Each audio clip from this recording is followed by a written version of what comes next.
now I think back, actually, you can't feel anything. Just the sort of vague sort of. And are you just like a camel, like peeling back your lips? Go mad. Yeah, baby, go for it, darling. Yeah. Someone walks into a room and it's just you laid back, and all these women taking turns to lick your teeth. These parents knocking on the door. Are they doing drugs in there? What are they doing? Yeah. Opening it up. You've got like the clamp. Or give us a molar. Give us a molar. I want to lick one of his molars.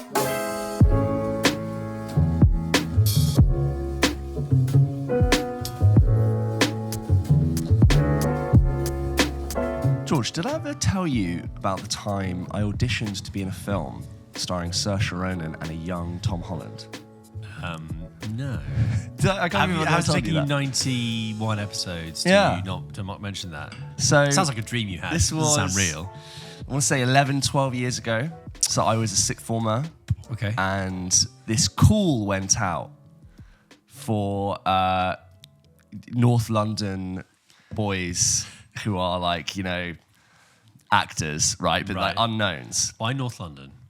I don't know, probably like London schools. Okay, London schools. Did they come across the tannoy like in an American high school? Yeah. Pupils, there's a call for auditions in the gym. Sorry. So my drama teacher, I was doing A-level drama, and my drama teacher gets this email from this she's probably on a network from casting directors looking for young men with talent to come and do this audition. And she presented it to three of us in our drama class. It was like, oh, would you be interested to go and audition for this film?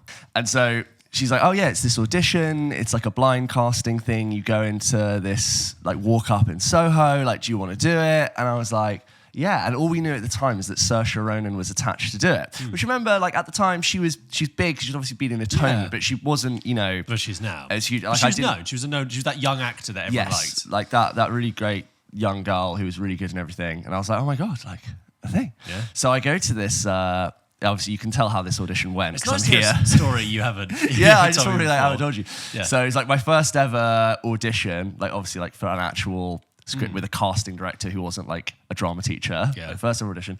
So I go into this Soho office up like the third floor, and there's like a meeting room, and I see like 18 guys just all the same. Yeah. One of them's wearing a cowboy hat, and it's like, of course someone's wearing a cowboy hat like we're in LA just to stand out, and we're all like holding this crinkled bit of dialogue, and the film is called How I Live Now. It came out in 2013. It came out in 2013. Hang on, who was the male in that? The guy who got the role from me was George Mackay. From 1917. Can't remember what else he was in, but and there's a young Tom Holland in that film as well. But anyway, so I finally get called my number. And I go into the cast, and I'm reading dialogue, obviously, for a male part, and then there's a female part, which the casting director reads. I remember I was like, confident, and the dialogue was very like casual and just like throw it off. And so it's actually really hard to make an impression. You're actually probably looking for a vibe rather than like really good acting. So I'm there. It's more like a camera test, isn't it, really? Yeah, really just like a camera test. And like I get in, and there's this guy who's like maybe, late 20s, early 30s, reading opposite me, like very sort of quick to the point, which I understand because he's probably seeing like 100 guys in a day. And he says, hey mate, how you doing? Yeah, if you just want to sit there and we'll go for it. Are you ready to go? And I was like, yeah, ready to go. And so I read the first line of dialogue, and he responds in a high-pitched female voice, which just throws me immediately. So I'm like, what have you got in that bag? And he's like, I don't know, maybe just think. And it threw me so much that I was like, maybe completely that's the test. thrown. Deliberate. Maybe that was the test that threw me. So I felt like I gave a very average audition. It was the start and end of my acting career, well, like proper acting career. And to this day, I haven't seen the film because out of solidarity to my own career and what could have been. Representation. And the actors in that film: Tom Holland, Spider-Man, Saoirse Ronan, wildly successful and critically acclaimed. George Mackay, also very much so. Mackay. Yeah. Mackay. You You said that you've never heard that name before. He's dead to me. Gheorghe Mackay. But obviously, like, I didn't even get a rejection. I just one day saw a trailer for the film. I was like, that. You didn't go, the film's, who am I playing? Yeah, but it wasn't like, I didn't clock that was Tom Holland. Because I was like, no one knew who Tom Holland was until it was Tom Holland. Yeah, and of then course. it was only later I looked back and be like, oh, this film was a breeding ground for top talent. I think that film was like buried. It was like, it really was. wasn't. Two Saoirse Ronan films that came out in 2013. The other one was like, it was like the YA dystopia, not dystopia. It was called like The Novice or the Source or something. It was like very generic looking blockbuster one which tanked. Yeah. And How I Live Now sort of came around about a similar time. She was on the verge And it was of like directed by finding Kevin McDonald, who did Last King of Scotland. Yes, and that's what I Last remember King thinking of was that film got a tiny release. Yeah. I don't know how many that holds years. up now. I've not seen How I Live Now. No, I'm not sure Oh, how Last King of Scotland holds up now. Ooh, I've not seen it in a long time. Like a really young James McAvoy. He's Yeah. probably younger in that film than we are now.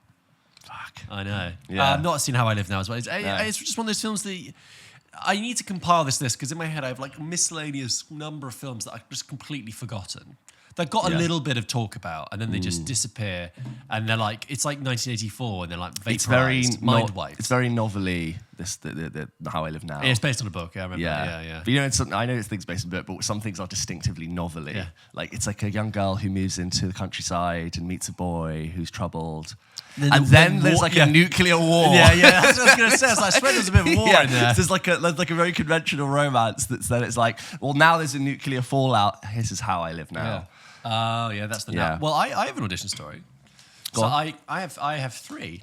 I auditioned for, again, there's auditioning and then there's like auditioning. So I had your thing, which is like an announcement was put out at school. They were like, they're casting the new Charlie and the Chocolate Factory. Charlie and the Chocolate Factory. And I was, this is the Freddie Highmore, Johnny Depp. And they were like, and it was a bit like an Aryan program because they were like, they're looking for blonde and blue-eyed boys, okay, to play Charlie Bucket. And so like immediately like half the class were like, oh, and then like half of us were like, oh, I got blonde hair, I got blue eyes. And we went down. And what year is this, sorry? I would say, well, I mean, 2003? This is like 2000. No, I think 2004, early 2004. The film came out, what? 2005, I want to say. It had to have been earlier than that. To cast. I mean, I'm sure you remember. Production manager. It was something like that. Yeah. And you're like 9. But I was like 10, 11. Yeah. And no, you're right. I think it was about 10. And whatever. I remember it being at the school. The agent came to the school, the casting director, whatever, and they set it up and we went in and read the lines and and it was like, yeah, that's great. The next thing we know, Freddie Highmore, who has brown hair and brown eyes, is cast. And we were all like, oh, what a con. This guy's already been in 2 movies as well. Freddie Highmore's gone on to have a successful career. Freddie Highmore went to my rival school. So like the boys' school near me that we throw stones. We don't really throw stones, but like, so you and I both have beef with Freddie Highmore. Yeah. So he was always like, I think, how old is Freddie Highmore? I assume he's our age. Is he? I thought he was older than us. No, I bet even younger maybe. No, he's just been in the game for a while. Get up, Freddie Highmore stats. Freddie Highmore. Oh, I take that back. He's 31. Yeah. He's 31. He does look... Oh, so he would have been in my friend's year at Highgate. That's so I have friends who obviously like say rival school. I have friends at that school, but like a sporting rivalry. Yeah. But yeah, I think he was in that year and he was always in and out of the school. Right. And it's like I think it's like Highgate's school's quite like a high-pressured school. You just dropped in where you No, that's the other school. That's the school that Freddie Highmore went to. Oh, got it. Quite a high-pressured academic school. Yeah. He was like in and out. So everyone was like, well, how's he like doing that? But it doesn't matter. Highgate. Highmore's And he Highgate. hightailed it out of there to Hollywood. Anyway, so Didn't that's go my to- first didn't go one. to Highgate School, please. I wouldn't be seen dead there. Spit on the old Chumleyans. If you Google a rivalry, you can tell where I went to school. So that was one. But I also auditioned for Game of Thrones. Oh, for who's Joffrey? And when did that happen? That happened in I did not know you auditioned to be Joffrey. Yeah, I auditioned for that in 2010. You've never told me you auditioned to be Joffrey. I did. And I think you'd have made a really good Joffrey. I think I would have done too. But not as an insult to you, but I feel like you would have lapped it up. I think I would have been good too. And I think that unfortunately, what held me back was that I had, untypical to Westeros, I had braces. And I continued to have braces for another 18 months. And they weren't willing to hold the production off for the braces. So That is so I funny. gave good menace as well. Like, Wait, so that would have been what, pre-2010? It was 2010. It was 2010. I auditioned. Was Thrones out in 2011? Honestly, and I remember, and I remember reading about it on Wikipedia. There was a very tiny blurb about Sean Bean had been cast in this fantasy series based on these books I'd never heard of, and I remember the scene. It's in season 1, I think episode 2, when they're on the road from Winterfell to King's Landing In a carriage. It's not in the carriage, no. It's about when he's in the forest with the butcher's boy and the Oh, boar. yeah, that's great, yeah. That's it. And like, I could tell that it was he had to be mean to Sansa, and I picked up on all that and stuff. I really enjoyed playing it, but I think they looked at me and they were like, what's the metal in his mouth for? You turned like Darla from Finding Nemo. Yeah. Did I get the part? Yeah, and so, that's my short-lived acting career there. So, tell me about the audition experience. Well, What again, that was, so I used to do like a Saturday drama school thing. It was like like the same way kids do football club. I did drama club on like a set weekend, and it was great. I actually had, I did that for many years, and it was a great experience. But anyway, like they obviously were like scouting. God damn it, Jack Gleason. And they were like, they're looking for parts of this, and they auditioned for like loads of different things. And I think I did okay because they were there for the whole day. So we normally the club would run from like 10 till 4. And we would do all these different classes, but they set up in a room all day, and they were auditioning other kids for different parts. I think they were auditioning for Sansa and Arya. Wow. And then I think I did okay because I read twice. That's always a good sign. So I read once in the morning, read once, and then I think I don't know what it was. And they were looking at me, and they were holding them over the mouth. Got some teeth, like Truman Show. Just like No, they. But that was it. And I remember, and that was a good experience, and I remember the casting director saying that was quite cool, but that didn't go anywhere. And obviously, again, because I had a metal mouth, Terminator mouth, and then before you know it, Game of Thrones was on TV, and it was, and obviously Jack Gleason did a fantastic. Yeah, I thought he was really. I think they picked the right guy. Yeah. And then my third audition story. He's like the Jake Paul of like olden times. Oh yeah. I see what you mean. That's how it works. Jake Paul of Western. So my third and most successful audition story was that I auditioned for a TV show that got picked up called. I was about to say Normal People. Can you imagine? No, it was called Beautiful People. This is like 2008. Oh, I know a guy who was in that. Yes. Yeah. Who do you know? The guy was it a guy I went to school with who's an actor who was in that show with Jeremy Irons, not the Tudors, the Borgias. What was his name? Was it Luke Ward Wilkinson? No, his name's Benny Gurr. He went to my school, and he was the guy at the very end of that show that he kisses. Okay, right. Yeah. So just to clarify for people who won't remember this much forgotten. Oh yeah, very BBC small show. mini. So this is a show called Beautiful People that was based on the autobiography or the memoirs of a guy called Simon who had grown up in Reading. All right, Where I'm from, which is why they were casting in Reading, UK, in like a crappy part of Reading, and then had like gone on to be like done very well in New York in fashion or something like that. And it got kind of like a tan France kind of like figure, pre-tan France, and it was about his early life, and it was going to be, he was like, when he was dreaming about being in fashion, it was him and his best friend, and they cast in Reading, and then my drama teacher at school, I think it was through the drama club, was just like, they're auditioning for this thing, and then they came and they, I had to go to someone's house, I can't remember how, whatever, but I had to go and audition for this thing, and it was a BBC production. It was all like quite exciting. And I auditioned, and like these other auditions, I thought it wouldn't go anywhere. Although this is pre-Game of Thrones one, but I just thought, okay, went and read the part, that's great. But then, James, this is 2007, I remember this now, I get a call back. You're like 12, 13. I am 13 at this. I get a call back, and I have to go to the BBC for my callback for a whole day of like prep and excitement. And I remember because it was the day of my cousin's wedding, so I missed that. Wow. So my dad drove me. You're like, I'm going to be fucking... Me and my dad went to the BBC, to Television Centre, and I remember seeing David Mitchell, Lee Mack, Robert Winston, just all these people just like walking around. 7 big shots. Yeah, at the BBC, that's it, right? And it was a whole day of, like workshop exercises with all these other kids, and because it was really like fun. And then we went in to read, and I remember because the producer of the show was John Plowman, who is a big BBC, a big British TV comedy producer. He's produced many stuff, including The Office. And he's just like, he was quite famous. And I remember when we were reading about this show, it was like, John Plowman is involved in this, and he was in the room, but like he was just a generic man to me. I mean, I kind of knew who he was, but like, and I remember getting in there, and it was I think it went quite well. But I remember, is everyone trying to outdo each other? A little bit. It was I hated the workshops when they were giving us like loads of improv exercises with all these other kids, and some theatre kids. Oh, it's nuts. Just like everyone's trying to shine. Yeah. Everyone's louder and bigger and more. Oh, I can do that. And I find that stuff so. That's where you went wrong, man. That's why you're here chatting to me. I'm not competitive enough. Yeah, look at us. Anyway, so I go into the room and we have to read this scene, and I remember I think I probably came across as a bit of a probably too much shocker, a bit of a smart ass. Yeah, I shot myself in the foot because like can imagine. There's this scene. I was trying to make small talk, but I was just being very kind. But like, do you know that John Plowman is the one fronting this? No, he's there. So John Plowman's there and two other people, and they're like reading this scene. And in this scene, the character is watching a clip from the film Carrie and is talking about the dress, whatever.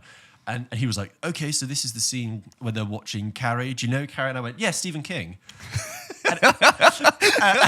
Like I was playing, I guess, the movie round or something. Yes, of course, from 19... I could see his eyes be sort of like, what?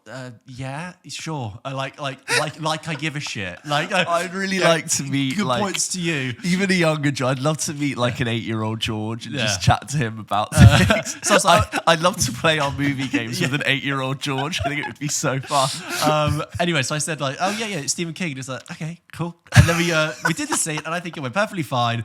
But needless to say, I didn't make it through to the next one. And they went with a guy who'd already, again, who's someone who actually they lie to you and think, experience. yeah, it could be original. Yeah. Daniel Radcliffe plucked them out from now. Even Daniel Radcliffe sort of casting director background. Exactly. Anyway. But it's all just a lie. Yeah, and so they got this other kid who was fine. And also sorry, they made the show.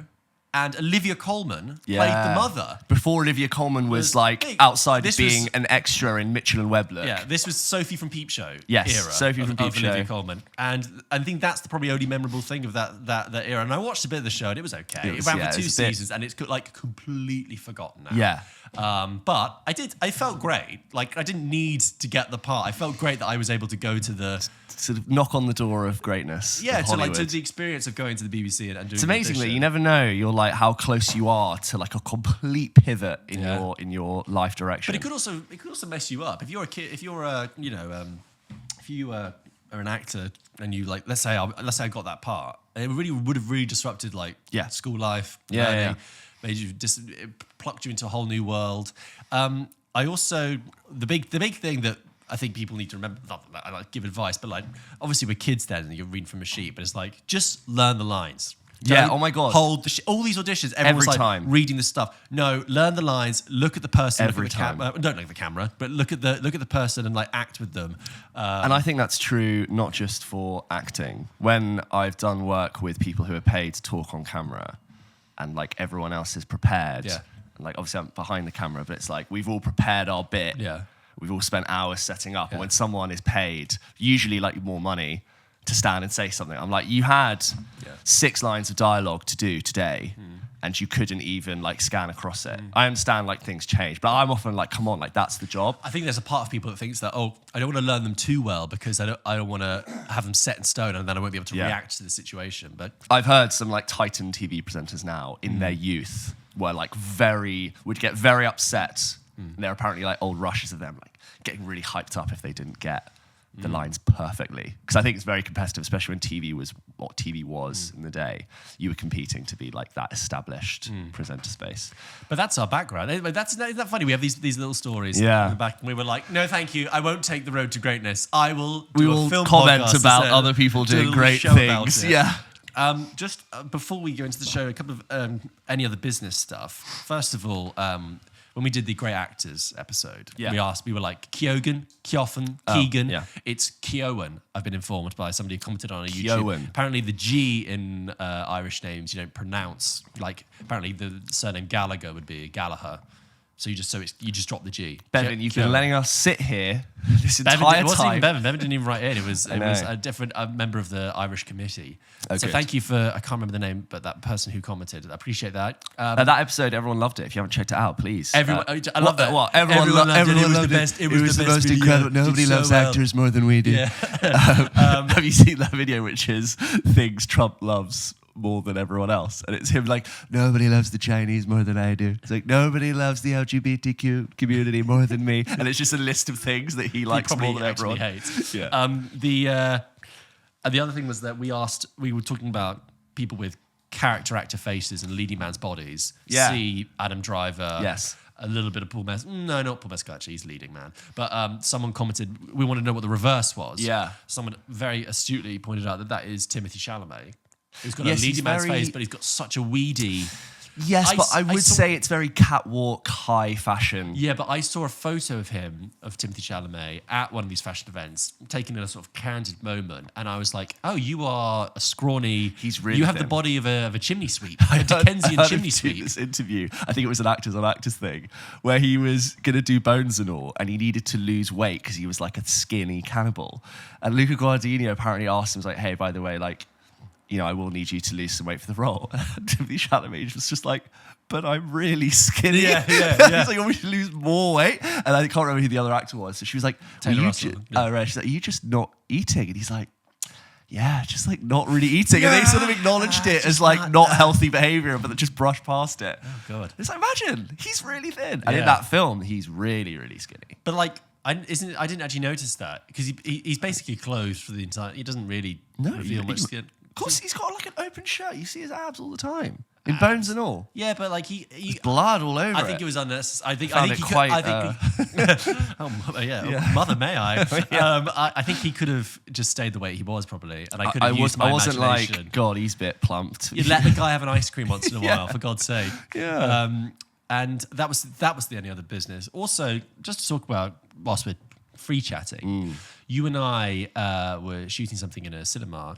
We did, yeah, it was good yesterday, fun. and it was quite an experience being in a liminal space. Yes, we went for to a period. big multiplex at 9 a.m. Yes. to do some filming before the screening started at like 10, 11, Which 12. itself was in a big, huge shopping centre. Yes. And it was really fun to see. it was to be, so liminal spaces are these spaces where you're not meant to spend more than the time. The space is designed for a specific purpose. If you spend longer than you're meant to be in them, they feel quite weird and creepy. You'll find a lot of these in airports, in Hospitals. quiet hotels. In airports, there's like busy areas. When typically the baggage, when you get your bags, there's like a corner of that massive room that's a liminal space. At the Shining Hotel, those tend to be. Google liminal spaces, they're really creepy. Yeah, corridors, all airports technically, Yes. and hospitals and conference centres. All Yes, these weird conference things. centres. But so we're in the shopping centre at 9 o'clock in the morning, and again, it's dead. Dead. But actually, it didn't feel uncomfortable. It felt fantastic. It was felt lovely. so relaxing because it was big and open and I walked in, the escalators aren't working. Yeah. I'm like looking to find a coffee, and it's just me and like two like construction workers getting a coffee, and it's just quiet. Lovely. And then in the cinema, we go in there, and you and I are like shooting stuff, and we're in there for like an hour, 2 hours. Yeah. Being in that kind of like auditorium or acoustically Clamped, yeah. a sensory deprivation kind of room. Yeah. It was really strange and quite a fun experience, but also quite bizarre. You come out and it's like, I haven't seen a film before. And also, it's like a light chamber, right? Like a locked off light chamber. So all the light is artificial. Yes. So you're a little bit phased. Like every time you come out of the cinema and it's still daytime, you're a little bit like, oh. My eyes hurt after I came out of being in that time for so long. Part of what we had to do was consume quite a lot of slushy Tango Ice and Blast. popcorn in the morning. So I was sort of vibrating on Yeah. my way home. Woo! Yeah. And then, it was quite interesting as well because we were filming something in a cinema screen and we needed the illusion of light on the screen to play. So we asked the cinema, like, can you just whack on some trailers for us? Yeah. No sound, which took a lot of communicating because it was like, I need something on the screen with no sound, but I need the visual. Yeah. And Hold the sound, please. So they just like threw some ads on, but like after about half an hour, we realized what they did was essentially just like whack on a Barbie screening. Yeah. So the ad stopped, and then we just realized that Barbie was playing. And while we were like shooting some stuff on the screen, we watched like 25 minutes of Barbie Silent. in mute. Yeah.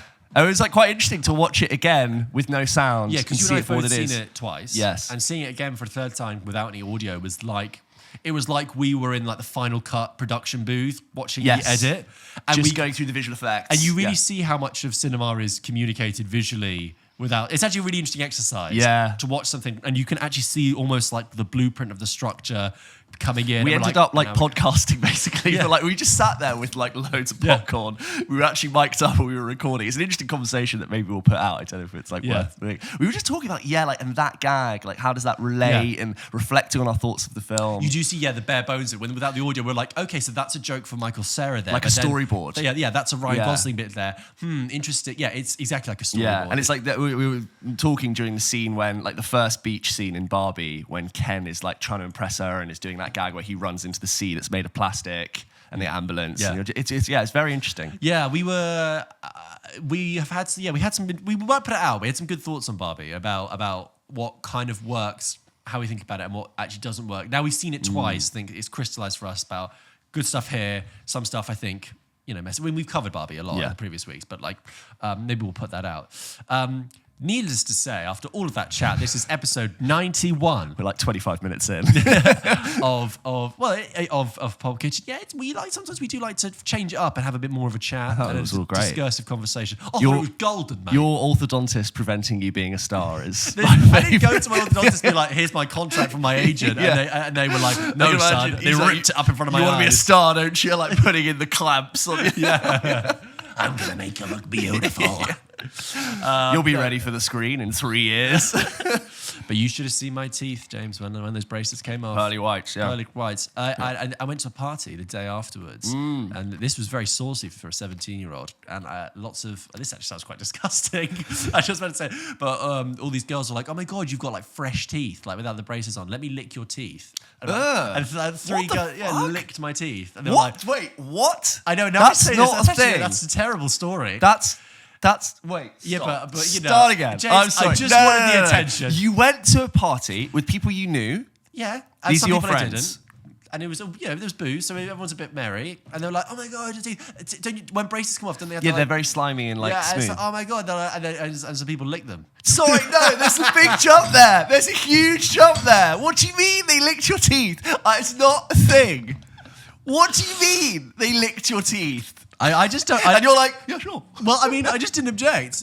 What? I'm a hot-blooded 17-year-old male. Were they good looking? And excuse me? Did they like you? I think they were interested in a kind of, So a guy didn't do it. No, and I was just like, hey, if girls want to come and, stick their tongue in my mouth, I'm not going to say no. They just licked your teeth, but you didn't. You wasn't a part of a flirt thing. I don't think so. That is so strange. That was the limit of It was my first kiss. That was the entirety of our oral interaction that day. So yeah. God, what are they up to in Reading? I'm really sorry that now I say that out loud, that sounds so disturbing. That is just so weird. I think it was meant to be at the time in my head, maybe with a bit of booze, it was like, oh. Yeah, cool. Look at this. Look how free and easy everyone is. Free love. Yeah, we're young. I don't care how fresh someone's braces are off. I'm not licking anyone's teeth unless I'm really romantically involved with them. That's not a thing I'm like. Also, I don't feel like you get the sense of how smooth it is just from licking teeth. Well, yeah, because you can't. Are they just dabbing the tongue? Now I think back, actually, you can't feel anything. Just the sort of vague sort of. And are you just like a camel, peeling back your lips? Go mad. Yeah, baby. Go for it, darling. Yeah. Someone walks into a room and it's just you laid back and all these women taking turns to lick your teeth. These parents knocking on the door. Are they doing drugs in there? What are they doing? Opening it up. You've got the clamp. Or give us a molar. Give us a molar. I want to lick one of his molars. My turn. Yeah. I've got a crown. Oh, what a horrible story that I brought up there. The whole interaction probably took, I want to say, 30 seconds. Probably, 13 years ago. I will withdraw it if a single listener can come back and see, lick teeth. No, I don't think it's a common thing. And I think now in hindsight, the person who did it, who led the licking, was a weirdo. Was a rogue. She was a rogue. They're in jail now. She was a rogue. She smashes people's teeth. No, she was a rogue one, but. Yeah, I don't know where to go with this story. I feel like I've outed a sort of weird. We need to do the camera. That's the intro to the show. We're going to talk about something amazing. Okay. George, you saw Theatre Camp yesterday. Yes, and this isn't going to be sort of a typical review, really. More just a fact for me to say that I saw it, because I saw Theatre Camp and. It was one of those experiences where we see a lot of films, James. Yeah. And we see good films, we see bad films. And sometimes we see films that are perfectly fine and got good another- and might make you laugh a little bit, but essentially do just go straight through you. That happens. It happens. And I can say that without any disrespect to Theatre Camp, which I thought was perfectly charming and fine, I went in, I sat down, I looked at the screen, I watched it, I saw the people talk, I saw the scenes change. There were 24 frames in a second that you... I let my brain process the images. Yeah. And it ended, and I went, cool. I picked up my bag, I got on the tube, and I went home. and I just like on the tube. And I was like, I feel like I am the same. I've done a cul-de-sac film. I've got in and come out the same exit. Which is really annoying because we obviously like are trying to see stuff every week for the show. Yeah. And when you're like one thing that you like committed to, you're like, I have nothing. Yes. So I had a choice between watching Scrapper, which we will still try and review at some point, Yeah. and Theatre Camp. And Theatre Camp won because it was on at an earlier time. Yeah. Those are both hour-and-a-half films. Yeah. And I went and saw it, and you know, when I came out, I was faced with this thing like that was perfectly fine, but it hasn't. What value can you provide in your commentary? Yeah, I can't. I either fake an opinion about it, which you don't want to do, or I really try and force an opinion on some sort of level about it. Or do I try and think about what didn't work? But it's nothing didn't work. It's not a bad film. It's just that strange thing where it just kind of did it. I don't want to say it did nothing, but it just kind of goes. It's not for me. You know, it just goes. Okay, fine. Just goes straight through you. It happens. So if anyone has seen Theatre Camp and would like to go, oh, I really and something happened to them, and they had a reaction to it. Yeah. Let us know, because I didn't have a reaction to it. I will say that I think it's probably a film that plays better in America, because the whole thing about camp, going to camp for weeks, staying, also the kind of like, I want to be a star thing of theatre kids. I think it's just kind of wrapped up more with like the American dream of like heading to New York City. Theatre Camp sounds like a lot of fun, but I can imagine it would be really intense. Yeah. Like all the theatre kids. Don't get me wrong, there's like some stuff in it that's quite witty and funny about theatre kids, but like it's got Ayo Edebiri's in it, but in a role that I think has been massively cut down. Yeah. She's in like 3 scenes, and it's got this framing device of being a documentary, but really, but it's not. Like, they do not play the. I hate it when you don't commit to it being a documentary. There's no talking heads. There's no like cameras moving or a sense of the production happening. That's why I never liked Brooklyn Nine-Nine. Because it was like, that was just fire on the wall, though. They never said said that was a documentary. No, but like just all of that, like you commit to the mockumentary in general. I find the lazy documentary stuff a little bit. Yeah. But do they do pieces to camera? No. Oh, so maybe it's Parks and Rec, I find. Maybe it's Parks and Rec, yes. Yeah. Because in The Office, they do lean into it, especially towards the end. And it's addressed at the end as like a thing, But in this one, they just kind of say, oh, and it's good for a couple of gags. Then I actually do like Parks and Rec, but still. Yeah. But anyway, Theatre Camp. I'm sorry, guys. I've seen it, but I'm not going to force an opinion about something that is just perfectly fine, and I didn't have a reaction to it. It's not fair on the film. It's not. It would do a disservice. Yeah. Good or bad to the people, to the you fall into this trap of like, I need to say something about it. Whereas like, you know, for example, Blue Beetle, there's a lot of elements I found very like sort of boring, but I'm like, it's just kind of like fine. Yeah. But like, because it's really fine and there's very little I have to say about it, it's becoming this wider criticism about why this movie exists. Yes. Cool. So it's like the problem with the film in isolation is not awful, but I look at what it means amongst everything. In the context of a huge genre. That's the only thing that was coming to my mind. So it ended up being a criticism of like actually Marvel and Star Wars and the rest of DC. I will say, which isn't fair on Blue Beetle. I will say 2 things. First, that I do kind of like seeing. We're in that point of the year in August where we're getting the kind of the smaller films now coming through, because the big films have kind of gone through, and the small films are coming through in their wake. And things like Scrapper and Theatre Camp are coming through. And I like going to... I mean, really, as I was walking into the cinema, I was like, I don't really know what this film's about. I know the vaguest of premises, and that's fine. I let the film tell myself that. And I quite like seeing little films that have probably got a budget of like 2 million and just been put together. I like that. The other thing was, this is the cinema. I saw it at the cinema where I saw After Sun. Okay. And I made sure I got there on time. And sure enough, they put that fucking film on really ready quickly. to go. I mean... What cinema is that, of interest? Just as a warning. I don't think I should name the brand. Okay. It's a cinema in Wimbledon. Okay. That isn't the Curzon. Okay. So any listeners who are familiar with that area will know what that is. And it's only when I've seen smaller films there. So if you're going to see a big film, like plenty of trailers, loads of trailers. But in this one, I would say there were 12 minutes of trailers, which is usually there's 23. Usually, it's honestly, I've calculated that. And you speak to the staff, they're like, oh yeah, you got about 23 minutes left. But I entered the cinema auditorium, I want to say, at 14 minutes past 8. The screening was at 10 past 8. And it was already on the trailer for My Big Fat Greek Wedding 3. Yeah. Which has, by the way, one of the worst film posters I have ever seen. Have you seen it? No. The CGI Photoshop for their faces is... And they've they've put it out at scale. They've put it on buses, they put it in cinemas. It is abysmal, appalling. Oh my God. It is absolutely dive. I can't. Yeah. It looks like it was made in GCSE art by a kid who's going to get a D. It looks like the characters are from in Encanto. Yes. You know, like this sort of like very smooth... No one's head belongs on that person's body. It looks like someone has shuffled around They look like the Sims. Yes, you know, like the Sims family. Like Sims. It is really quite... The only person who looks... Look at that. That's not real. The only person who looks vaguely normal is John Corbett. But even still, he's been given a lot of love. Anyway, back up. Anyway, so I'm in there, trailer that, and then I want to say the film started at maybe 20 past 8, or 22 minutes past 8. Careful out there, guys. It was really, really quick. And do you know what was really strange? You know, normally when you go see a film, it comes up with the BBFC thing, which says the title, and it's got signed by the president of the BBFC. Yes. Jane Austen or something. It's Natasha Kaplinsky. And it's signed Jane Austen. there's an Austen. Okay, whatever. And then it's like, you know, contains so and so and so and so. This one didn't have the BBFC card. It just came up with a huge 12A rating. What? Didn't even ask about it. And then it began. And sure enough, over the next 5 to 10 minutes, you have people coming in going, yeah. Yeah. Oh my God, it started. You know, when you walk in and it's weirdly dark. Yes. And you're like, oh, this advert's going on for a long time. Yeah. And I was glad I got there in good time. I mean, obviously, you should try and get there. I know this is my After Sun experience. Yeah. If the film says 8:10, get there for 8:10, or at the latest 8:15. Otherwise, you're in great peril. I think I missed a minute of Worst Person in the World.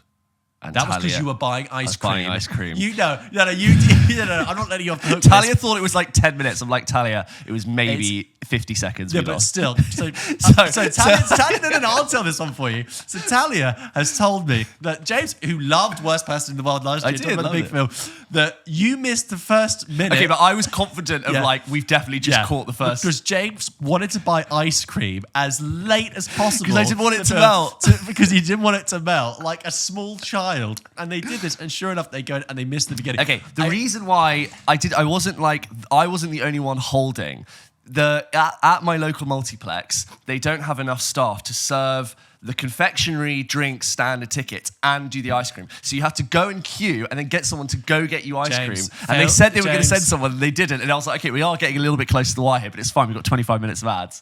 Fail to prepare to fail. That's what happened. But yeah, I think what I would have struggled with that is even if you miss a minute, 2 minutes, 30 seconds, my brain is then constantly thinking of what piece of information have I missed that's important, like I did with After Sun. Yeah, which I think that's a bad film to. And I think Worst Person in the World in a way does go straight into it. Yeah, she's like, this is my life, this is what I'm doing, and but anyway, so this is my non-review of Theatre Camp.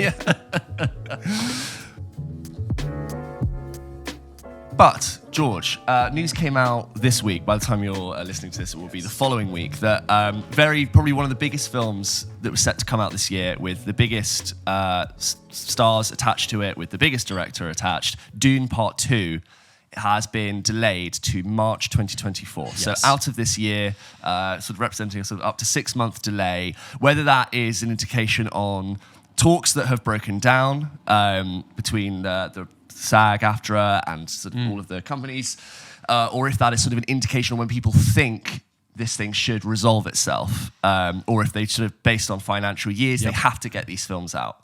That's happened, and then with that, other films are following it. I'm sure that in the coming weeks, many more will follow. Yes. But that is the situation we're in.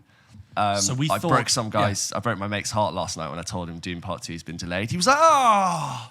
Are you seriously texted his mates? I was like, yeah, it's happening. I'm sorry. As we've covered the strikes in detail, and really interesting time for the industry, and it's funny. And I say he's disappointed. It's more of like, from a very purely selfish perspective. Absolutely. And these strikes are happening with really, really legitimate concerns. Yeah. And it's interesting that normally this time of year we look at sometimes like films coming out, ahead. Oh, exciting films that are coming up. And now we're like, here are the exciting films which are not coming up. I'm so sorry for people who are listening back to our very popular episodes, which is looking ahead at the films of 2023. Yes. We do like 2 in a year, and those are now just completely useless, but still good fun. Go check them out. So there are a couple of films, just running through a list here, that have been moved. I mean, there's some small stuff, bigger stuff. So there's a film we mentioned when we did the exciting actors called Challengers. You mentioned Luca Guadagnino, his new film with Zendaya, Mike Feist, and Josh O'Connor. That's been pushed to 2024 next year. You've got things like earlier on in production, things like Quentin Tarantino's new movie that will be kind of held up from being written. There's a Joseph Kosinski new film, the one with Brad Pitt, where he's a Formula One driver. Did you see the footage of Brad Pitt? I've seen loads of stuff. That? And then when the strikes happen, that's been put on hold. That's got like a hiatus. There's things like Craven the Hunter, which was wrapped, right? And I saw a poster for it yesterday at the cinema, which is Aaron Taylor-Johnson, in a poster very much like the... Morbius? No. Do you remember that King Arthur film that Guy Ritchie did? Yeah. Like that. It looks a lot like that. Kneeling over like a sword or something. Just in the throne. Right. Looking all cool. But that's been pushed back a year, basically, from October this year to August next year. Whoa, that's a huge pushback, yeah. And then Spider-Man Beyond the Spider-Verse. This is interesting that it's been not just pushed back, hasn't even got a release date given for the next one. And I think that's obviously, there's a wider conversation with Spider-Verse about the animation and the animators working on that and working conditions. And I think, I'm going to say late 25, we might get that film. Wow. Honestly. I think they've got a lot to sort out. Yeah. Then that's why it's a shame. I mean, I know we both love that still, but like the kind of like open-endedness of like, oh my God, what's going to happen in part 2 with Beyond the Spider-Verse? And the idea initially was like, well, it's going to follow up quite shortly. You won't have long to wait. And I think, I don't know. I'm going to say late 25. It's a real cliffhanger ending. I definitely don't think that film's going to come out next year. Yeah. TBD, to be honest. And then what else have we got? There's like we've talked about this before. There's a Ghostbusters Afterlife sequel, because you mentioned they were filming that during the Orange Out in New York, and I can't believe they're making one. I couldn't believe they made Ghostbusters Afterlife. I just thought, who's that film for? And they're making another one. That's been pushed back till March. I don't know if you've got any others on your list. Is that still coming out? Is Aquaman and the Lost Kingdom still coming out? At the moment, but I think that'll be pushed back. That's also, according to Variety, had 2 reshoots. Yeah. That's never a good sign for a film to have a reshoot. And I don't know if there are many people or like kids out there who've got the Aquaman poster on their wall. I don't... From 2018? Yeah, 5 years ago. That's Aquaman. Yeah. I just don't know if people are like gagging for an Aquaman. Well, it's the DC dilemma. All year we've had the DC dilemma. Yeah. Shazam, Flash. It's also like... if you think about Mission Impossible 8, Dead Reckoning Part 2, which I know has probably already been shot. No. Has it not? No. So I thought they shot them back to back. Production will not resume for Mission Impossible 8. They had a planned hiatus. The 8th installment of the series will be delayed until further notice. It's scheduled to be released in June next year, but I think that might be pushed back. It sounds like there's still work to do in it. Whether it's production or post-production, I think there's still stuff on there to do. Gladiator 2, halfway through filming. Wow. So that's, imagine you're like an actor like Paul Mescal who's got like buffed up for it. And he's like, you might have to either maintain that now, or because you never know when you need to be called back on. Yeah. Or you just need to like go have a couple of pizzas, and then when the call comes, you need to like Channing Tatum and Foxcatcher just wear a bin bag and just things like Beetlejuice 2, Venom 3, and also we know things like Avatars 3, 4, and 5, and Avengers: Secret Wars and the Kang Dynasty. I'd expect those to be pushed. Yeah. So Avatar 3 is December 2025. Yeah, sorry. Just like Avengers is a behemoth to shoot like that. $300 million films. Those are behemoth productions that need a lot of actor schedules to be in sync. Like you can't. That is too many ducks in a row to do. And you need to have all the other films come out. So that's it. So the Kang Dynasty has been pushed to 2026, which is the first of the 2. And then Secret Wars has been pushed to 27. Avatar 3, 2025. Avatar 4, 2029. Avatar 5, 2031. I mean, that's just like... cool, man. Whatever. I mean, I don't even know where, Originally, it was going to be 2022, 2023. We were going to get annual. Yeah. But Batman Part 2, filming postponed until 2024. And I remember, I think Colin Farrell saying something that he was shooting the Penguin TV series, and that got that's nearly done, but it's not completely done. So I really like the Batman, and I think we said this at the time, but I'm very happy to I'll see you again in 5 years. Yeah. I was sort of very cool to go. I don't need an immediate chase. I don't need every other year. Yeah. Fantastic Four pushed to May 2025. Bad Boys 4. There's an interesting one here that they've made another Godzilla Kong movie. Yeah. And it was originally Godzilla versus Kong. No, that's already been out. Yes, there was. And now it's Godzilla X Kong, like a brand collaboration. They're mates now. Yeah. I don't know how to say that. Godzilla and Kong? Godzilla by Kong? Godzilla collaborating with Godzilla Kong? X How do you Kong. read that out loud? No idea. Godzilla X Times Kong, Kong. The New Empire. Premiere delayed until 2024. Based on watching someone else's screen on a plane, I can tell you that the plot of Godzilla versus Kong was that Godzilla and Kong were fighting, and then there was a greater kaiju evil that brought them together. And actually, that one was actually bad. Yeah. I heard Godzilla kind of had the edge though on Kong, which makes sense as he has atomic breath, laser breath. Whereas Kong's can just go. Yeah, Kong's just henny. He's just a big wedge guy. He's badass. Yeah. Craven, Spider-Verse, and Superman Legacy. James Gunn is not writing that while that's happening. So you have this kind of suspension. Now, I wonder... And of course, these are the big studio These films, are the big studio. Well, that's the thing. And I wonder... I mean, if you're a creative and you have your work in kind of stasis at the moment, it's kind of uncertainty, that's a shame. That's what I really worry about. My only thing is, I wonder if studios will begin to... If this strike... I mean, they have gone back to the negotiating table at the moment, at the time of recording. But if the strike continues and becomes even more protracted, I'm wondering if studios will be what else have we got on our shelves, on our back catalogs, that we can roll out to fill the gap. Maybe you never know. Maybe Warner Brothers will be I guess we're gonna have to put Batwoman out. We made Batwoman. I guess we're actually gonna have to release that now because we've got a gap in our calendar. Do you think they're gonna do you think someone like Warner Brothers will just re-release Potter? What can they do? That's basically what they're doing, aren't they? They're remaking it anyway. Remaking it. Maybe this. Oh my god! Maybe that'll be the one blessed thing that this will kill the idea of the Harry Potter remakes. They'll go, you know what? We don't need it. Too many actors. Waited too long now. Everyone we cast has now grown up. So many characters. Everyone's grown up and graduated.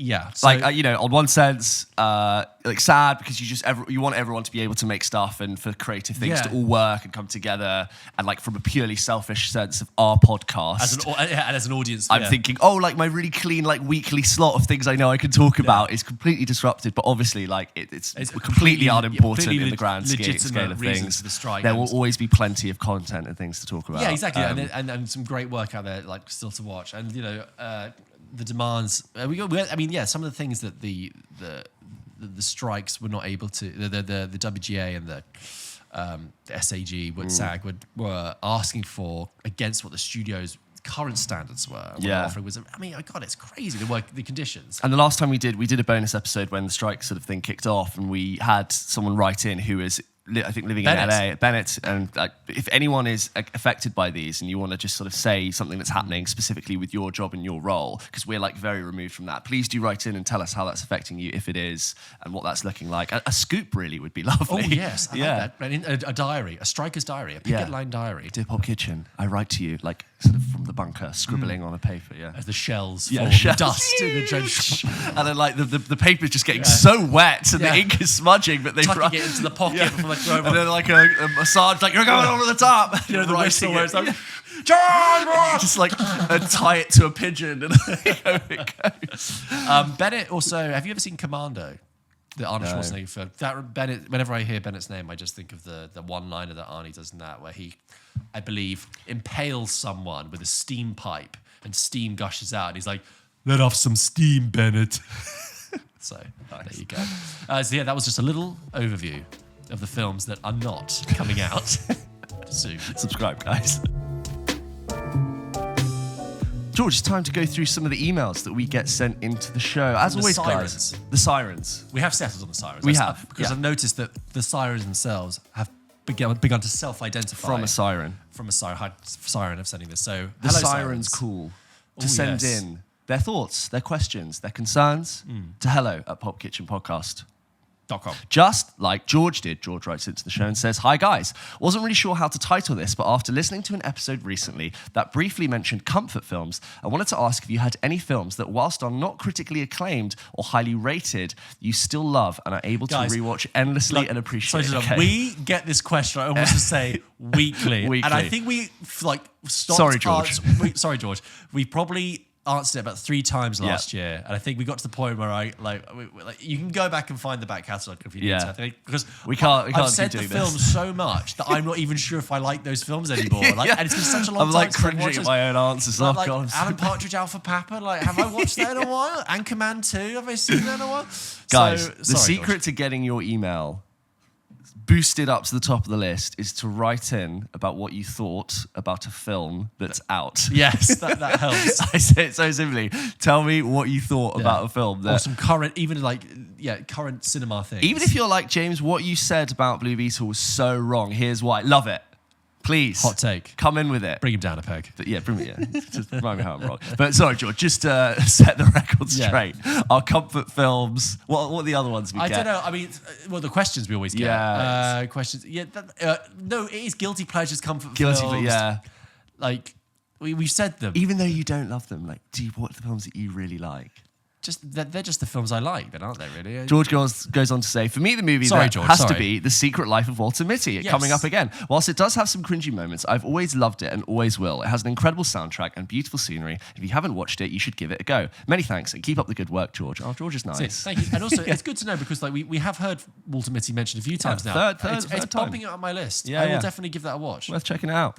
Thank you, George, and apologies for not indulging. It's not your fault. It's not your fault. Thank you, George. And I feel like you're probably just going through and listening, and you haven't heard that. It's not your fault, George. I'm sorry if we come down too hard on you there. It's just that from where we're sat, that question seems to get asked every day. But it's not. It's made in good faith, so it's absolutely fine. This next email is from, I want to say, Sion. I'm going to go with Sion. I was tempted to say Sean or Sean. Spelled S-I-O-N. But I'm going to go with Sion, like Sion Lane. Although that's spelt differently. Anyway, dear James and George, I've been listening to your podcast since last December and it's now become one of my favourite podcasts to listen to every week, and this is my first time writing into the show. Nice. Thank you, Sion. I recently rewatched Mike Mills's Come On, Come On while it was on the Film 4 channel, and it was my favourite film of 2021. It is a film that went slightly under the radar, but features an amazing performance from Woody Norman as Jesse. Yes, I haven't seen Come On, Come On, but it's got Joaquin Phoenix, and it's Mike Mills made like 20th Century Women and Beginners, if anyone's seen those. They're really good films, so I need to see Come On, Come On. Sion asks, what child/teen performances have really resonated with you? Child performances. In addition to, which is great, and then Sion gives us some examples. She says, in addition to Woody Norman, I also love Tatum O'Neal in Paper Moon. I love Paper Moon. It's such a good film. Jodie Foster in Taxi Driver. Oh, yeah. River Phoenix in Stand By Me. Yeah, hello. Yeah, Macaulay Culkin in Home Alone. Sure. Anna Chlumsky in My Girl. Haley Joel Osment in The Sixth Sense. Haunting. Yeah. Jacob Tremblay in Room, probably near the top of the pile, I think, that Jacob Tremblay. Elsie Fisher in 8th grade. So good. Yeah, lovely. Really good. Buki Bakray in Rocks, and Conrad Khan in County Lines. Just on, Elsie Fisher in 8th grade, I think it's really hard for a young actor to play insecure. Yeah. And uncomfortable, not overdo it. Yeah. And I feel like Elsie Fisher just has such like a depth behind her performance, which is so great. I get the kind of the humour in it as well. Yeah. I would add to this that I think it's Mackenzie Foy who plays young Murph. She's brilliant. So good. She's probably so all grown up now. She's probably heartbreaking. 25 married with kids, but she just so brilliant. Totally. In that. And in response to your recent episode about some of the most exciting new actors, suggestions from me would be, again, Buki Bakray, Harris Dickinson. So Harris Dickinson is an interesting one because we were going to put him on the list, but then James and I realised that we just hadn't quite seen him in enough stuff.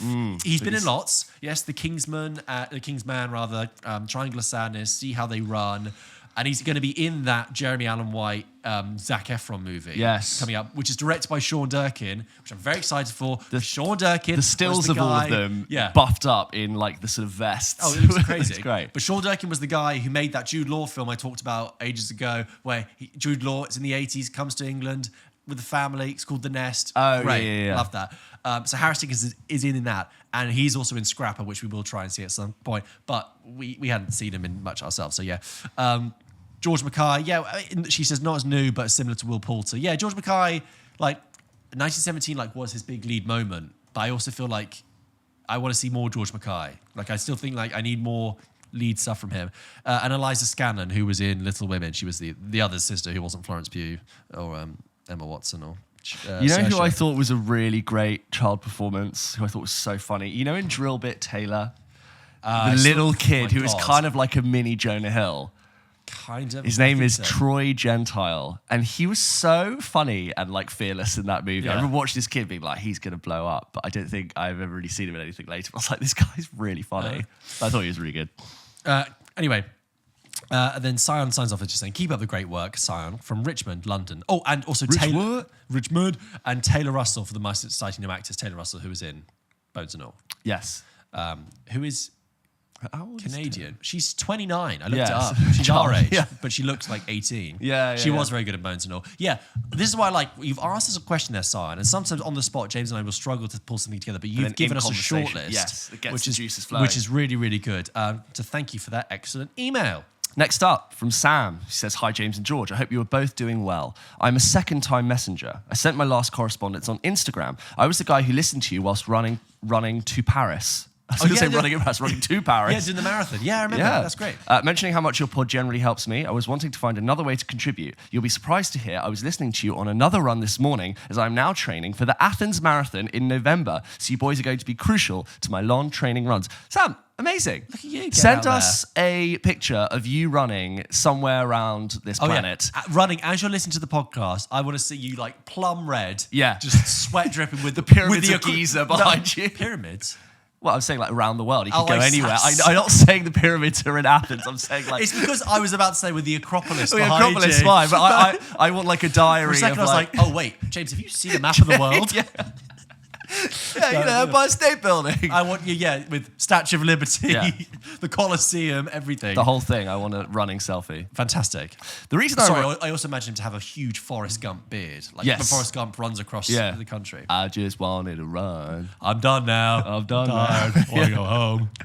The reason I'm emailing in, this is to do with actors with a leading man's face and a non-leading man's body. Yes, we talked about this. Yeah. You mentioned you wanted someone with Ryan Gosling's face, but not his current body. Well, typically, yeah. Typically. And of course, Ryan Gosling training to be. Yes. Was always it, yeah.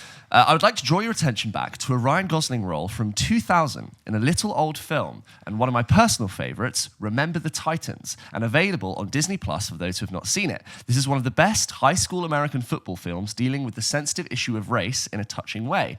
Now to the point, Ryan plays a defensive lineman. I could not tell you what that. Yeah, that sounds like a role in a kitchen. I'm a defensive lineman. Yeah, I got my sous chef, someone, a chef de partie, a defensive lineman. I think it sounds like a Glenn Campbell song. Who has to be honest, let's be honest, has not quite hit puberty yet. Please see the attached photo. And we've been Sam provides the photo of a sort of slightly goofy looking, wonky featured. There's no way that in real life that man could ever be a defensive lineman. Yeah. I don't know what that is, but like I assume the word defense is quite important. Do you think Ryan Gosling's had a nose job?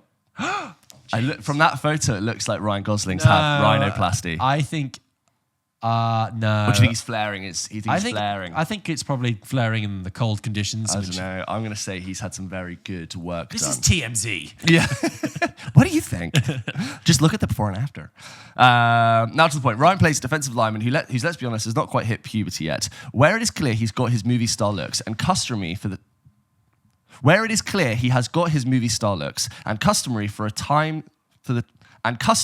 time classic blonde curtain hairstyle drooping over his face, but not got anywhere near his muscular form achieved in The Place Beyond the Pine. He did a singular pine, Drive or Barbie. Not saying this is a criticism, as it fits into the film story very well, but just something that sprung to mind. Also, saying that, I feel there can be some comparisons drawn with Poulter and Gosling in the way that they are both childhood actors who, let's be honest, have both gone through sensational glow-ups. Forgive me for using that term. And I'm more than confident that a strong leading role will be coming Poulter's way soon. I will also mention that, not spoiling anything, Will Poulter's cameo in The Bear Season 2 is nothing shorter than perfection. Keep up the outstanding work, gents. I look forward to listening to many more weeks and months to come. Thanks so much again, Sam. I think that Ryan Gosling is traditionally more attractive than I think you're giving him credit for. Me? No, Sam. Oh, I think it's more that he has a leading man's face there, but he doesn't have a leading man's body. Yeah. He's got a pubescent, Awkward. non-defensive lineman Yeah. body there. And I Yeah. think that's emphasized by the huge, American football frame that he has on him. It'd be nice to just ascend to fame really quickly and just all of those problems just start fixing themselves. That's what just happens, in general. right? Yeah, it's just like a magical. You go through the machine and you Yes. come out just slightly more. Buff. Yeah, Like Captain symmetry America. just sort of automatically. You go to the Captain America you go machine, in there, yeah. but happens over a course of time. I just while we're talking about glow ups, which is something we never do. It's time for ours. It's time for ours. What I didn't mention when I watched the Wham documentary with George Michael Yeah. is the glow up. Really, yeah. George Michael goes through. He's a from, beautiful man. I would say the ages of 16 to 23 is astounding. Really? George Michael at 17, 16 is a mid-level looking guy. I'm talking like hairy. I'm talking like a bit. Oh my God. Yeah, a bit of a monobrow. Like he is like a 6 out of 10. Yeah. And then the hair gets less and less, Yeah. and it's fine tuned, and he buffs up, and he's just chiseled, and he's got great. I think it doesn't even buff up that much. He's just got great grooming. He Yes. learns to groom Yeah. and wear style and a popped collar, and sure enough, he turns into like a high 9. He was a very groomed man before our age of male grooming Yes. was really a thing. But it's and, quite the transformation. The fluffiness of the hair really comes in. If it was on reality TV, it'd be one of the best episodes of that season. God, yeah. Look at him. Look at him there. Yeah. Just looks like any old. And You there wouldn't as look well. at George Michael before pre-glow up and think And go- that guy's handsome, but then he glows up and you think, holy hell. Well, there you go. Mother, please. I'm getting a little hot here. Anyway, Amazing. Next email. Okay, this next email. Oh, sorry. Did you see Calvin Harris's one? Calvin Harris's glow up. Yeah. Yeah, because he was like His- messy haired, like It was bedroom really dwelling bad. Like DJ. Calvin Harris, very good looking guy, and look at this scrawny little compared to what he is now. Like he looks like a different guy. Like that. Also, he's quite young there though. I He know. goes- But come on. Goes into there. Also, we're not. I don't want to look shame anyone. No, Calvin Harris is very attractive. What I see is someone who's moved with the times because Calvin Harris there is like the 2 2007. for £12 top man t-shirt. And I can hear, the yellow, the visor glasses, Calvin Harris era. Yeah. And then we moved into the EDM version. This next email is from friend of the show, Emily. And it's in all Friend caps. of the show. Yes. Entitled Olivia Cook. So talking about actors. I know you did say it. I wanted to reiterate. She's Yes, a good friend of the show. Yes. With the, Hi, lads. Me. Again. I was listening to your most recent episode of New Actors, and you mentioned Olivia Cook in passing, and I got very excited. she sounds like White Goodman from Dodgeball. Hey, lads. Me. Again. I first saw Olivia Cook. So people who don't remember, Olivia Cook. Yes. We talked about, House of the Dragon, etc. I first saw Olivia Cook in a BBC drama with Saran Jones in 2012, and I've pretty much watched every project she's been in since. I appreciate she's been in some big movies like Me, Earl and the Dying Girl and Ready Player One, but I would just love to recommend one of my favourite films of all time, Little Fish. Little Fish. Little Fish. I know Big Fish. I don't know Little Fish. And I don't know Cardboard Box. Okay. But Little Fish came out in 2020, so definitely flew under the radar. But it that's stars why. Jack Cook and Jack O'Connell in a dystopian future where a memory loss virus spreads across the world, which is very weird timing for a pandemic film. Yeah. It is one of the most interesting films I've seen in a long time, and I couldn't shake it for days. It really mediates on the ethics of healthcare, euthanasia, and human medical trials, but also studies the beauty of relationships and importance of memories. I really recommend you check it out, especially as the ending floored me. I have never heard of this film. No. This is why I like your emails, guys. Yeah. I'm looking at images of this. Now I'm going to look at images of Little Fish, but like Little Fish film. that is really not to be confused with the Kate Blanchett film from 2005. That's an awkward thing. I need to check this out. This sounds really Yeah. good. What's the 91% on Rotten Tomatoes? Whoa. Okay, noted. This is being added to my watch list. Emily, thank you. Other films I would... Sorry, she hasn't finished yet. There's more. Other films I could recommend starring Olivia Cook are Life Itself and Katie Says Goodbye, although the latter is so Oh. depressing. Katie Says Goodbye. Do you know that one? Anyway. Hang on. You keep reading. I don't know why Olivia Cook has not broken out like those of a similar age and talent, such as Anya Taylor-Joy, Florence Pugh, and Saoirse Ronan, but would love to know why you think certain actors remain on the cusp of being a huge star, despite having the talent to really be huge. Thanks so much for reading and continually producing non-film bro-ish accessible content. Love it. Thank you. Those are really good recommendations. Also, I mean, Olivia Cook, she did Bates Motel, again linking to Freddie Highmore, but that was also her kind of link. She was in Bates Motel, then she got into Me and Earl and the Dying Girl, and then I think she just chosen kind of interesting projects. I do agree that like she was in Ready Player One in 2018. And then she went and did Vanity Fair TV series a bit. Which she played way younger in Ready Player One, didn't she? Yeah, well, she's our age. Yeah. So she would have played younger, but I really feel like between Ready Player One and House of the Dragon, like she's really grown up. Well, no, but like you expected Ready Player One to be a big, like to launch into like more Olivia Cook projects. But actually, she went on off and did all these smaller, interesting ones. And then it's only House of the Dragon that's brought her back to the mainstream again. Sure. Which she's great in. Even though I love that they're thinking House of the Dragon, where by the end of the series, her son is an actor who's actually 6 months younger than her. Right. Yeah. Do you get that? They do the weird sort of thing. Yes, you're right. Anyway, Emily, thank you very much. This next one is from Ellie, who writes into the show and says, "Hi boys, I hope you're both well. Second time emailer here. You might remember me from the Across the Spider-Verse email. You might remember me from the Across the Spider-Verse email regarding the ending. Should have let them put the rest of the movie on. I mean, as I said last week, I was ready to be part one, and I was... Yeah, that's the key. You were ready. Yeah. Anyway, I'm waffling already. I'm emailing you both after I saw Blue Beetle yesterday and was listening to your thoughts on the way back. Guys, I reviewed Blue Beetle last week if you want to check it out. Whilst I did find the film okay, and I understand it is the inevitable you would get crossover in certain heroes' traits, I found it to be a tick list of existing superhero movies. Susan Sarandon is like the Jeff Bridges character in Iron Man. Her sidekick, Yellow Jacket from Ant-Man. The suit was a mashup of Venom and Deadpool, really. Anything to do with the Scarabs, I think of Moon Knight. I could go on, but it's super boring. That being said, I found the lead to be really sweet and would like to see him in future DCU stuff. Overall, I would describe Blue Beetle as a She-Hulk situation, where I like the actor, but the stuff around it was a bit naff. I think the overly saturated space of superhero comic book movies, they have to embrace what makes their characters unique. I'm personally a big fan of Moon Knight. Whilst it does have its flaws, it does try to bring something different to the MCU. I also think that could be said of the New Mutants or Birds of Prey. That does eventually lead to my question. Do you guys have any favourites in this genre, or can think of any characters you would like to see? I also remember you both talking about solo trips to the pictures. As someone who mostly goes by themselves, I really enjoy it. This email is probably super long, so it won't get seen, but thank you for reading my nerdy thoughts, if you do, for making such a brilliant podcast. It's a highlight of my week. Cheers again, Ellie in Birmingham. Thank you, Ellie in Birmingham. I don't really... Favourites in the space? Like, you mean like favourite superhero films? Favourite superheroes and characters in the space. It's kind of like it's an interesting question. Like my favourite hero right now. It's I'm not sure I have one. But I don't think I ever have either. I've never been that attached. I developed a real affection for Chris Evans as Captain America, which I know is like done now. I'm sure they'll bring him back. But I was like, Chris Evans is a really good actor. Yeah. And I thought in Civil War, he was really good and played the gravity and the drama of everything. And then again in Endgame, I just think he does that job really well. And I'm not saying it's the most like dynamic, you know, it's not like a performance we've never seen before, but I always respected him for playing that role of being like, he's the head of this team. Yeah, he's very like bound by honor and his sense of morals, a wonderful foil for Tony Stark. I always just thought he smashed it, and I became like a sort of little Captain America fan, because I also think everyone was like, oh, he's a bit boring. I was like, no, he's actually bringing this level to the performance, and I always really appreciated it.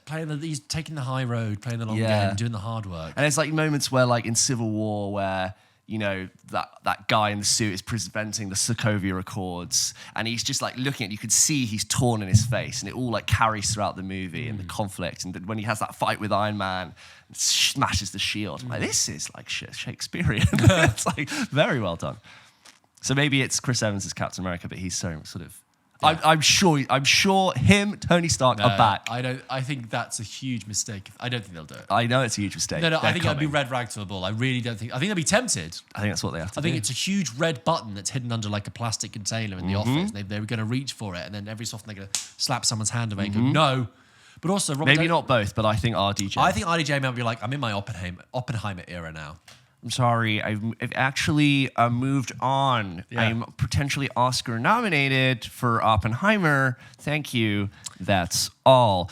And this last email is from Marta, who says, greetings, Pulp Kitchen. New listener here. Oh, a new listener. Been binging your podcast for the last few weeks and nearly caught up. I'm from a small town in the very north of Norway called, she's written out phonetically, thank you, Tromsø. We are about 70,000 people living here, so by Norwegian standards, pretty big. Loved your episode of Mission Impossible 7, went to the cinema with my family, dad, brother and sister, and it's become a family affair. I've grown up watching action movies with my dad, and now we all go together to watch them in the cinema, and we quote the movies to each other all the time. I love number 7, all the action, speed, jokes, and we all shed a few tears the first time during a Mission Impossible movie. Oh, tears, cool. Keep doing what you do. Much love from Norway. Sincerely, Marta. Marta, I was literally just in Tromsø 2 weeks ago. Wow. I was there for a day. Was it one of those many places you went to in Norway that looked spectacular? I did Oslo, Tromsø, Bergen.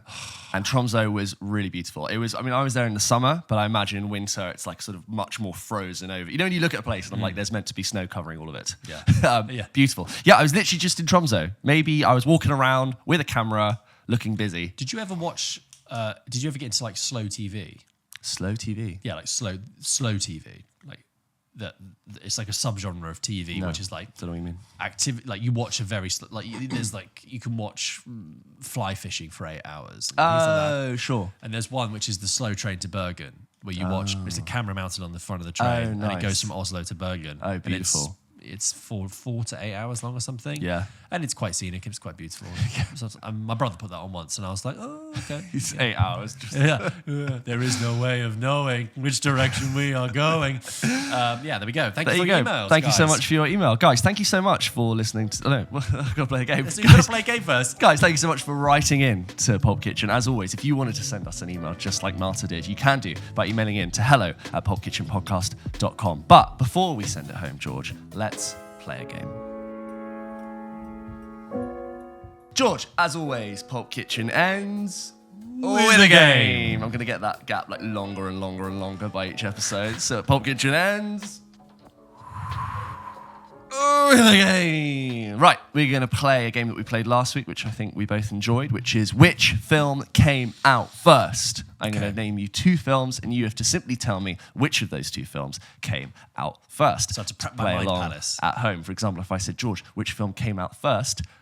Blade Runner or Avatar: The Way of the Water? Blade Runner. That would be correct. So, are you ready to go? I am. George, can you tell me which of these films came out first? Ready? Gangs of New York or Cheaper by the Dozen? Gangs of New York. Yes. The Color Purple or Blade Runner? Blade Runner. Yes. Shutter Island or Easy A? Easy A. Shutter Island. Same year though, right? Yes. Oh, what's the difference? Shutter Island is February, Easy A was September. Guardians of the Galaxy Volume 2 or Doctor Strange? Doctor Strange. Yes. Seven Samurai or A Streetcar Named Desire? A Streetcar Named Desire? Yes. Sleeping Beauty or Spartacus? Sleeping Beauty. Yes. 59 and then Spartacus is 60. Ocean's 8 or Star Wars The Last Jedi? Ocean's 8. No, Ocean's 8 2018, Last Jedi 2016. Yes. X-Men 2 or Donnie Darko? Donnie Darko. Yes. There you go. Damn it, the 8 threw me. Yeah. The number in the title really threw me there. Yeah. And it's episode 8 Yes. of Last Jedi. There's levels to this. Okay, well done. Yeah, Sleeping Beauty 1959, Spartacus 1960. But yeah, sorry, I wrote out the specific dates for the ones that are in the same year, but the years when they're in different years. And for some reason, I put Guardians 2 and Doctor Strange. I put the actual dates, which I didn't need to. I just needed to put the year. Anyway, that was guess the film. Tell me which film came out first. Yes. Thank you for playing. Right, I now have we one. We should think of a name for that, like release day radar or something, or like Yeah, release day radar. or like picture release game. We'll send it to the marketing agency. Yes, Get our best guys on it. All right, George. I need my timer for this one. Okay. This is a name 7 in 30. Okay. Right? Wait, are there? 1, 2, 3, 4, 5. Yeah. There are only 5. George, are you ready? Yeah. You have to name me 7 Jennifer Lawrence films that aren't franchises. You have 30 seconds. Your time starts now. No Hard Feelings. Yes. Joy. Yes. American Hustle. Yes. Winter's Bone. Yes. And Don't Look Up. Yeah. And Jennifer Lawrence. 10 seconds. Red Sparrow. Yes. And God. Time. What is it? So we have got. She has done a lot of films that are in franchises. So No Hard Feelings you got. Don't Look Up you got. Joy you got. Yep. Red Sparrow you got. Mother. There's also a forgotten film called Passengers that she did with Chris Pratt. Yeah. American Hustle, you said. Serena, she's in. with Bradley And then a Cooper. film called Causeway. But Silver Linings Playbook. Silver Linings Playbook. But yeah, That's a good one. kind of hard. Yeah, that is. Yeah, because I was obviously so Hunger Games and X-Men are the big franchises. Yeah. You'd wipe out there. And I think she was a little bit franchise heavy in some sort of period. Then she took some time off and she came back with Don't Look Up. Yeah, and now No Hard Feelings. No Hard Feelings, yeah. No strings attached. You're really pushing it. I was like, no. And I was wondering, is she like a cameo in... My head, that really hurt my head there. Well, guys, there you go. Thank you so much for listening to this episode of Pulp Kitchen. We really appreciate you spending your time with us. Don't forget, we post new episodes of the show every single Wednesday. And don't forget, please do support us on Instagram and TikTok. And please like, subscribe, share with your friends, tag your friends in videos, and just continue to give us your love and support. We really appreciate it. It does make a difference. See you next week for another episode. Episode 92. See you then. See you then.